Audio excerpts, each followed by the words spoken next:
नमस्कार दोस्तों, हमारे चैनल 9 प्लैनेट सॉल्यूशंस में आपका बहुत बहुत स्वागत है। जैसे कि आप पिछले 2-3 दिन से देख रहे हैं, मैं राहु केतु के ट्रांजिट के ऊपर मैं बात कर रही हूँ। राहु केतु का ट्रांजिट क्यों इंपॉर्टेंट है मैंने अपने वीडियोस में बताया है, लेकिन मैं थोड़ा सा आपको फिर इसमें थोड़ा डिटेल कर देती हूँ। कुंभ राशि वालों के लिए आज जो मैं बताऊँगी वो कुंभ राशि वालों के लिए, कुंभ लगन वालों के लिए है। राहु केतु का ट्रांजिट हमारे लिए इसलिए इम्पॉर्टेंट आया क्योंकि हमारी लाइफ में 3-4 ट्रांजिट ऐसे हैं, 3 ट्रांजिट एक्चुअली में, जो बहुत लंबे अवधि तक रहते हैं। राहु केतु का 1.5 साल रहता है, ये एक ही घर में 1.5 साल तक रहते हैं। तो 1.5 साल हमारी लाइफ में क्या होगा, 1 महीना कोई प्लैनेट आया है तो वो इंसान कहता है 1 महीना आया है वो हो जाएगा, बट 1.5 साल कंटिन्यू हमारी लाइफ में क्या होगा, राहु केतु इस चीज़ की प्लानिंग देते हैं। राहु केतु छाया ग्रह हैं, इनका कोई अपना अस्तित्व नहीं है, ये राक्षसी ग्रह हैं, ज़िंदगी में थोड़ा सा तांडव तो ज़रूर लाते हैं, लेकिन किसी के लिए अच्छा किसी के लिए बुरा, ये डिपेंड ऑन द कुंडली है। राहु केतु किसके घर में बैठे हैं, उनके ऊपर कौन सी अच्छी दृष्टियाँ आ रही हैं, तो वो वैसा फल देते हैं। क्योंकि छाया क्या है, छाया जैसे आप हैं वैसी छाया है। सो डिपेंड्स ये किस घर की लॉर्डशिप कर रहे हैं, किस घर में बैठे हैं, किस प्लैनेट की लॉर्डशिप के अधीन है, हर चीज़ कैलकुलेट होके इनका रिजल्ट बाहर निकलता है।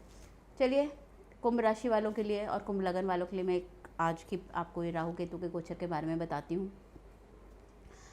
कुंभ लगन और कुंभ राशि, देखिए जो भी हम ये मैं बात कर रही हूँ ये वेस्टर्न एस्ट्रोलॉजी के आधार पे नहीं है।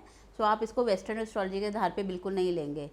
इसको जैसे बच्चे सुने कुंभ लगन हमारा है, हमारी राशि है, तो उनके लिए नहीं है। ये ईस्टर्न एस्ट्रोलॉजी के हिसाब से है, जो आपको आपके पंडित जी बताएंगे, या आप जिनको अपना टेवा दिखाते हैं, या आपके घर में टेवे हैं, तो आप लगन में देखिए कि कौन सा प्लैनेट का नंबर लिखा है। जैसे राहु के इसका एक्वेरियस का नंबर 11 है, तो मतलब आपका 11 नंबर लगन है। 11 नंबर लगन वालों के लिए या उनके 11 नंबर राशि वालों के लिए राहु केतु का ट्रांजिट कहाँ होगा। इस राशि वालों के लिए राहु केतु का ट्रांजिट दशम भाव में राहु, चौथे भाव में केतु का ट्रांजिट आएगा। दशम भाव में जब राहु आएगा तो क्या देगा, काम देगा, उन्नति देगा, प्रोग्रेस देगा, नई नई अपॉर्चुनिटीज़ देगा। यहाँ से पहली दृष्टि वो दूसरे घर पे देगा।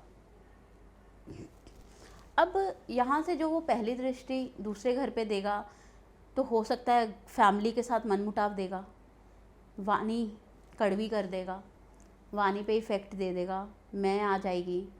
अपनी वाणी पे संयम रखिए। उसकी दूसरी दृष्टि, सप्तम दृष्टि केतु के ऊपर होगी, सुख स्थान के ऊपर होगी। अपनी माता का ध्यान रखिए।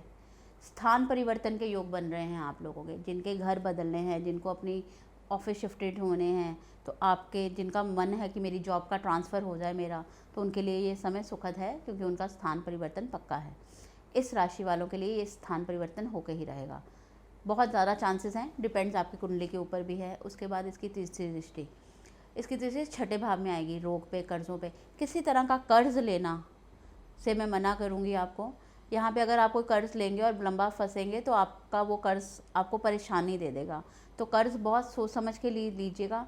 अब कई बार हम बोलते हैं कि उन्नति होगी, अब लोग कहते हैं कि अगर पैसा कहाँ से लाएंगे, आजकल बैंकिंग ही है, लोन ही है, तो मतलब प्लानिंग के साथ कर्ज़ लीजिएगा, बिना सोचे समझे। ये नहीं कि चल पर्सनल लोन मिल रहा है ले लेता हूँ, देख लेता हूँ अगर हो जाएगा, तो ऐसा मत कीजिएगा। पहले प्लानिंग कीजिएगा, उसके बाद इस लोन को लीजिएगा और फिर अपना काम कीजिएगा। अब हम केतु की बात करें, केतु अपनी दृष्टि अष्टम भाव में डाल रहा है। केतु की पहली दृष्टि अगर अष्टम भाव में आ रही है तो क्या असर आएगा। केतु की पहली दृष्टि अगर अष्टम भाव में आ रही है, देखिए केतु की जो दृष्टि उसके उसमें आ रही है कर्म भाव में, वो तो बुरी नहीं होगी, काम के उसको बढ़ाएगा। लेकिन अष्टम की जो उसकी दृष्टि है एक्सीडेंट के योग बना सकती है। अब मान लीजिए कोई बहुत बुढ़ियाँ हैं, कहीं घर से बाहर ही नहीं जाते, उनके एक्सीडेंट थोड़ा ना होंगे, तो हो सकता है उनके पोता पासी कोई रिसर्च कर रहे हो तो वो उनको उसमें हेल्प कर दें, क्योंकि अष्टम भाव एक्सीडेंट्स का ही नहीं है, वो रिसर्च का भी है। तो इस भाव में जब केतु की दृष्टि आएगी तो जो इंसान पढ़ रहे हैं, पढ़ाई कर रहे हैं, उनके रिसर्च वर्क कंप्लीट होने का टाइम भी है। उनके रिसर्च वर्क कंप्लीट हो सकते हैं अगर वो डेडिकेशनली ये काम करें तो। फिर कर्म स्थान पे है, कर्म तो आपका होगा ही।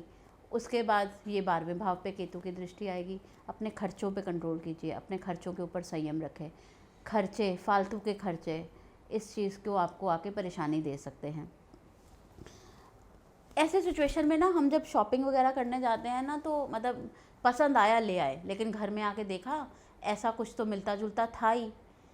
सो ऐसे लोगों को मैं यही बोलूँगी, स्पेशली लेडीज़ को, कि शॉपिंग करने के समय जब शॉपिंग करने जाएं तो पहले प्लान करके जाएं, लिख के जाएं कि क्या क्या सामान लाना है, नहीं तो आप व्यर्थ का पैसा ख़राब करके आ सकती हैं। कुंभ लग्न वालों के लिए या कुंभ राशि वालों के लिए ये था राहु केतु का गोचर।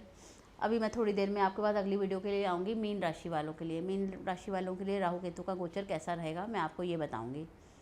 धन्यवाद दोस्तों, मेरे चैनल को लाइक करने के लिए, सब्सक्राइब करने के लिए और शेयर करने के लिए आपका बहुत बहुत शुक्रिया।